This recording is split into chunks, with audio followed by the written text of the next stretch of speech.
نحمده ونصلي على رسوله الكريم اما بعد فاعوذ باللہ من الشیطان الرجیم بسم اللہ الرحمن الرحیم۔ آج کے چیپٹر میں حضرت محمد صلی اللہ علیہ وآلہ وسلم کی سیرت کا ذکر ہوتا ہے، جیسے کہ پچھلے سبق میں ہوا کہ آپ 7 سال کے ہو چکے تھے کہ آپ کی آنکھیں دکھنے کو آ گئیں۔ مکہ میں آنکھوں کا علاج کرایا گیا لیکن افاقہ نہ ہوا۔ عبد المطلب سے کسی نے کہا عکاظ کے بازار میں ایک راہب رہتا ہے، وہ آنکھوں کی تکالیف کا علاج کرتا ہے۔ عبد المطلب آپ کو اس کے پاس لے کے اس کی عبادت گاہ کا دروازہ بند تھا۔ انہوں نے اسے آواز دی، راہب نے کوئی جواب نہ دیا۔ اچانک عبادت گاہ میں شدید زلزلہ آیا۔ راہب ڈر گیا کہ کہیں عبادت خانہ اس کے اوپر نہ گر پڑے، اس لیے ایک دم باہر نکل آیا۔ اب اس نے آپ کو دیکھا تو چونک اٹھا۔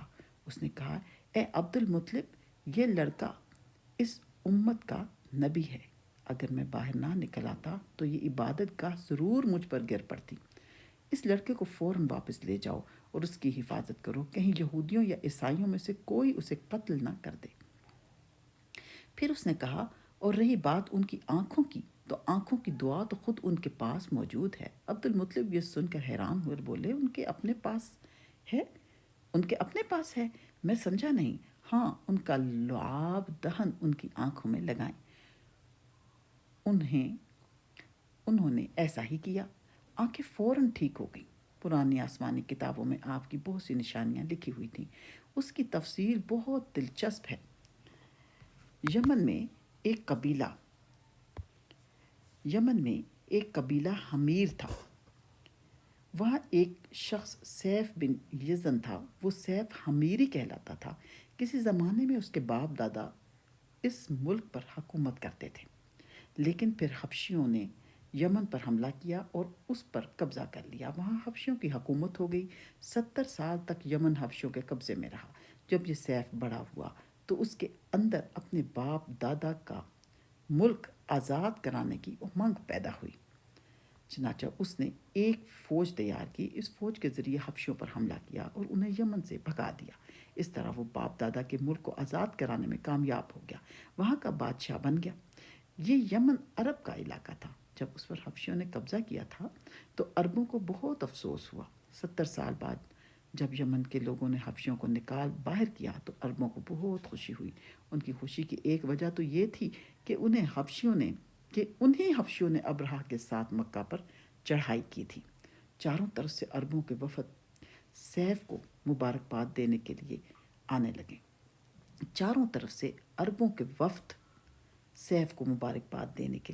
لگے۔ قریش کا بھی ایک وفد مبارک دینے کے لیے گیا۔ اس وفد کے سردار عبد المطلب تھے۔ یہ وفد جب یمن پہنچا تو سیف اپنے محل میں تھا، اس کے سر پر تاج تھا، سامنے تلوار رکھی تھی اور حمیری سردار اس کے دائیں بائیں بیٹھے تھے۔ سیف کو قریش کے وفد کی آمد کے بارے میں بتایا گیا۔ اسے یہ بھی بتایا گیا کہ یہ لوگ کس رتبے کے ہیں۔ اس نے ان لوگوں کو آنے کی اجازت دے دی۔ یہ وفد دربار میں پہنچا، عبد المطلب کے آگے بڑھ کر اس کے سامنے جا کھڑے ہوئے۔ انہوں نے بات کرنے کی اجازت چاہی۔ سیف نے کہا، اگر تم بادشاہوں کے سامنے بولنے کے آداب سے واقف ہو تو ہماری طرف سے اجازت ہے۔ تب عبد المطلب نے کہا، اے بادشاہ، ہم کعبہ کے خادم ہیں، اللہ کے گھر کے محافظ ہیں، ہم آپ کو مبارکباد دینے آئے ہیں۔ یمن پر حبشی حکومت ہمارے لیے بھی بوجھ بنی ہوئی تھی، آپ کو مبارک ہو۔ آپ کے اس کارنامے سے آپ کے بزرگوں کو بھی عزت ملے گی اور آنے والی نسلوں کو بھی وقار حاصل ہوگا۔ سیف ان کے الفاظ سن کر بہت خوش ہوا، بے اختیار بول اٹھا، اے شخص، تم کون ہو؟ کیا نام ہے تمہارا؟ انہوں نے کہا، میرا نام عبد المطلب بن ہاشم ہے۔ سیف نے ہاشم کا نام سن کر کہا، تب تو تم ہماری بہن کے لڑکے ہو۔ عبد المطلب کی والدہ مدینے کے قبیلے خزرج کی تھیں اور خزرج کا قبیلہ دراصل یمن کا تھا، اس لیے سیف نے ہاشم کا نام سن کر کہا، تب تو تم ہماری بہن کے لڑکے ہو۔ پھر اس نے کہا، ہم آپ سب کو خوش آمدید کہتے ہیں، آپ کے جذبات کی قدر کرتے ہیں۔ اس کے بعد قریش کے وفد کو سرکاری مہمان خانے میں ٹھہرا دیا گیا۔ ان کی خوب خاطر مدارت کی گئی، یہاں تک کہ 1 ماہ گزر گیا۔ 1 ماہ کی مہمان نوازی کے بعد سیف نے انہیں بلایا، عبد المطلب کو اپنے پاس بلا کر اس نے کہا، اے عبد المطلب، میں اپنے علم کے پوشیدہ رازوں میں سے ایک راز تمہیں بتا رہا ہوں، تمہارے علاوہ کوئی اور ہوتا تو میں ہرگز نہ بتاتا۔ تم اس راز کو اس وقت تک راز ہی رکھنا جب تک کہ خود اللہ سبحانہ وتعالیٰ اس راز کو ظاہر نہ فرما دے۔ ہمارے پاس ایک پوشیدہ کتاب ہے، وہ پوشیدہ رازوں کا ایک خزانہ ہے، ہم دوسروں سے اس کو چھپا کر رکھتے ہیں۔ میں نے اس کتاب میں ایک بہت عظیم الشان خبر اور ایک بڑے خطرے کے بارے میں پڑھ لیا ہے، اور وہ آپ کے بارے میں ہے۔ عبد المطلب یہ باتیں سن کر حد درجے حیرت زدہ ہوئے اور پکار اٹھے، میں سمجھا نہیں، آپ کہنا کیا چاہتے ہیں؟ سنو عبد المطلب، جب تہامہ کی وادی یعنی مکہ میں ایسا بچہ پیدا ہو جس کے دونوں کندھوں کے درمیان بالوں کا گچھا یعنی مہر نبوت ہو، تو اسے امامت اور سرداری حاصل ہوگی، اور اس کی وجہ سے تمہیں قیامت تک کے لیے اعزاز ملے گا، عزت ملے گی۔ عبد المطلب نے یہ سن کر کہا، اے بادشاہ، اللہ کرے آپ کو بھی ایسی خوش بختی میسر آئے۔ آپ کی ہیبت مجھے روک رہی ہے، ورنہ میں آپ سے پوچھتا کہ اس بچے کا زمانہ کب ہوگا۔ بادشاہ نے جواب میں کہا، یہی اس کا زمانہ ہے، وہ اسی زمانے میں پیدا ہوگا یا پیدا ہو چکا ہے۔ اس کا نام محمد ہوگا، اس کی والدہ کا انتقال ہو جائے گا، اس کے دادا اور چچا اس کی پرورش کریں گے۔ ہم بھی اس کے آرزو مند رہے کہ وہ بچہ ہمارے ہاں پیدا ہو۔ اللہ سبحانہ وتعالیٰ اسے کھلے عام ظاہر فرمائے گا، اور اس کے لیے ہم میں سے یعنی مدینہ کے قبیلے خزرج میں اس نبی کے مددگار بنائے گا۔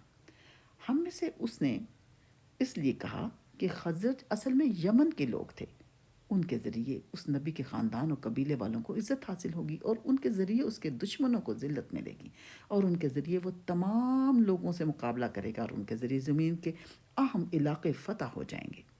وہ نبی رحمان کی عبادت کرے گا، شیطان کو دھمکائے گا، آتش کدوں کو ٹھنڈا کرے گا، یعنی آگ کے پجاریوں کو مٹائے گا، بتوں کو توڑ ڈالے گا۔ اس کی ہر بات آخری فرمان ہوگی، اس کے احکامات انصاف والے ہوں گے۔ وہ نیک کاموں کا حکم دے گا، خود بھی ان پر عمل کرے گا، برائیوں سے روکے گا، ان کو مٹا ڈالے گا۔ عبد المطلب نے سیف بن یزن کو دعا دی، پھر کہا، کچھ اور تفصیل بیان کریں؟ بات ڈھکی چھپی ہے اور علامتیں پوشیدہ ہیں، مگر اے عبد المطلب، اس میں شبہ نہیں کہ تم اس کے دادا ہو۔ عبد المطلب یہ سن کر فوراً سجدے میں گر گئے، اور پھر سیف نے ان سے کہا، اپنا سر اٹھاؤ، اپنی پیشانی اونچی کرو، اور مجھے بتاؤ جو کچھ میں نے تم سے کہا ہے، کیا تم ان میں سے کوئی علامت اپنے ہاں تم نے دیکھی ہے؟ اس پر عبد المطلب نے کہا، ہاں، میرا ایک بیٹا تھا، میں اسے بہت چاہتا تھا۔ میں نے ایک شریف اور معزز لڑکی آمنہ بنت وہب ابد مناف سے اس کی شادی کر دی، اور وہ میری قوم کے انتہائی باعزت خاندان سے تھی۔ اس سے میرے بیٹے کے ہاں ایک لڑکا پیدا ہوا، میں نے اس کا نام محمد رکھا۔ اس بچے کا باپ اور ماں دونوں فوت ہو چکے ہیں، اب میں اور اس کا چچا ابو طالب اس کی دیکھ بھال کرتے ہیں۔ اب سیف نے ان سے کہا، میں نے تمہیں جو کچھ بتایا ہے وہ واقعی اسی طرح ہے؟ اب تم اپنے پوتے کی حفاظت کرو، اسے یہودیوں سے بچائے رکھو، اس لیے کہ وہ اس کے دشمن ہیں۔ یہ اور بات ہے کہ اللہ سبحانہ وتعالیٰ ہرگز ان لوگوں کو ان پر قابو نہیں پانے دے گا، اور میں نے جو کچھ آپ کو بتایا ہے اس کا اپنے قبیلے والوں سے ذکر نہ کرنا۔ مجھے ڈر ہے کہ ان باتوں کی وجہ سے ان لوگوں میں حسد و جلن نہ پیدا ہو جائے۔ یہ لوگ سوچ سکتے ہیں یہ عزت اور بلندی آخر انہیں کیوں ملنے والی ہے؟ یہ لوگ ان کے راستے میں رکاوٹیں کھڑی کریں گے۔ اگر یہ لوگ اس وقت تک زندہ نہ رہے تو ان کی اولادیں یہ کام کریں گی۔ اگر مجھے یہ معلوم نہ ہوتا کہ اس نبی کے ظہور سے پہلے ہی موت مجھے آ لے گی، تو میں اپنے اونٹوں اور قافلے کے ساتھ روانہ ہوتا اور ان کے سلطنت کے مرکز یثرب پہنچتا، کیونکہ میں اس کتاب میں یہ بات پاتا ہوں کہ شہر یثرب ان کی سلطنت کا مرکز ہوگا، ان کی طاقت کا سرچشمہ ہوگا، ان کی مدد اور نصرت کا ٹھکانہ ہوگا، اور ان کی وفات کی جگہ ہوگی، اور انہیں دفن بھی یہیں کیا جائے گا۔ اور ہماری کتاب پچھلے علوم سے بھری پڑی ہے، مجھے پتہ ہے اگر میں اسی وقت ان کی عظمت کا اعلان کروں تو خود ان کے لیے اور میرے لیے خطرات پیدا ہو جائیں گے۔ یہ ڈر نہ ہوتا تو میں اسی وقت ان کے بارے میں یہ تمام باتیں سب کو بتا دیتا، عربوں کے سامنے ان کی سربلندی اور اونچے رتبے کی داستانیں سنا دیتا، لیکن میں نے یہ راز تمہیں بتایا ہے، تمہارے ساتھیوں میں سے بھی کسی کو نہیں بتایا۔ اس کے بعد اس نے عبد المطلب کے ساتھیوں کو بلایا، ان میں سے ہر ایک کو 10 حبشی غلام، 10 حبشی باندیاں اور دھاری دار یمنی چادریں بڑی مقدار میں سونا چاندی 100 اونٹ اور عنبر کے بھرے ڈبے دیے. پھر عبد المطلب کو اس سے 10 گنا زیادہ دیا اور بولا سال گزرنے پر میرے پاس ان کی خبر لے کر آنا اور ان کے حالات بتانا. سال گزرنے سے پہلے ہی اس بادشاہ کا انتقال ہو گیا. عبد المطلب اکثر اس بادشاہ کا ذکر کیا کرتے تھے.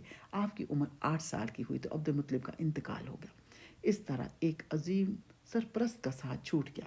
اس وقت عبد المطلب کی عمر 95 سال تھی. تاریخ کی بعض کتابوں میں ان کی عمر اس سے بھی زیادہ لکھی ہے. جس وقت عبد المطلب کا انتقال ہوا آپ کی چارپائی کے پاس موجود تھے. آپ رونے لگے. عبد المطلب کو اجون کے مقام پر ان کے دادا قصی کے پاس دفن کیا گیا. مرنے سے پہلے انہوں نے نبی کریم صلی اللہ علیہ وسلم کو اپنے بیٹے ابو طالب کے حوالے کیا. اب ابو طالب آپ کے نگران ہوئے. انہیں بھی آپ سے بے تحاشا محبت ہو گئی. ان کے بھائی عباس اور زبیر بھی آپ کا بہت خیال رکھتے تھے. پھر اب زبیر بھی انتقال کر گئے تو آپ کی نگرانی آپ کے چچا ابو طالب ہی کرتے رہے. انہیں بھی نبی کریم صلی اللہ علیہ وسلم سے بہت محبت تھی. جب انہوں نے آپ کی برکات دیکھی معجزے دیکھے تو ان کی محبت میں اور اضافہ ہو گیا. یہ مالی اعتبار سے کمزور تھے. 2 وقت سارے گھرانے کو پیٹ بھر کر کھانا نہیں ملتا تھا. لیکن جب نبی کریم صلی اللہ علیہ وسلم ان کے ساتھ کھانا کھاتے تو تھوڑا کھانا بھی ان سب کے لیے کافی ہو جاتا. سب کے پیٹ بھر جاتے. اسی لیے جب دوپہر یا رات کے کھانے کا وقت ہوتا تو اور سب دسترخوان پر بیٹھتے تو ابو طالب ان سے کہتے ابھی کھانا شروع نہ کرو، میرا بیٹا آ جائے پھر شروع کرنا. پھر آپ تشریف لے آتے اور ان کے ساتھ بیٹھ جاتے. آپ کی برکت اس طرح ظاہر ہوتی کہ سب سیر ہونے کے بعد بھی کھانا بچ جاتا. اگر دودھ ہوتا تو پہلے نبی کریم صلی اللہ علیہ وسلم کو پینے کے لیے دیا جاتا. پھر ابو طالب کے بیٹے پیتے یہاں تک کہ ایک ہی پیالے سے سب کے سب دودھ پی لیتے. خوب سیر ہو جاتے اور دودھ پھر بھی بچ جاتا. ابو طالب کے لیے ایک تکیہ رکھا رہتا تھا. وہ اس سے ٹیک لگا کر بیٹھتے تھے. رسول اللہ صلی اللہ علیہ وسلم تشریف لاتے تو آ کر سیدھے اس تکیے کے ساتھ بیٹھ جاتے. یہ دیکھ کر ابو طالب کہتے میرے بیٹے کو اپنے بلند مرتبے کا احساس ہے. ایک بار مکہ میں قحط پڑ گیا.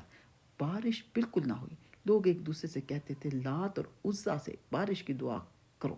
کچھ کہتے تھے کہ تیسرے بڑے بت منات پر بھروسہ کرو. اسی دوران ایک بوڑھے نے کہا تم حق اور سچائی سے بھاگ رہے ہو.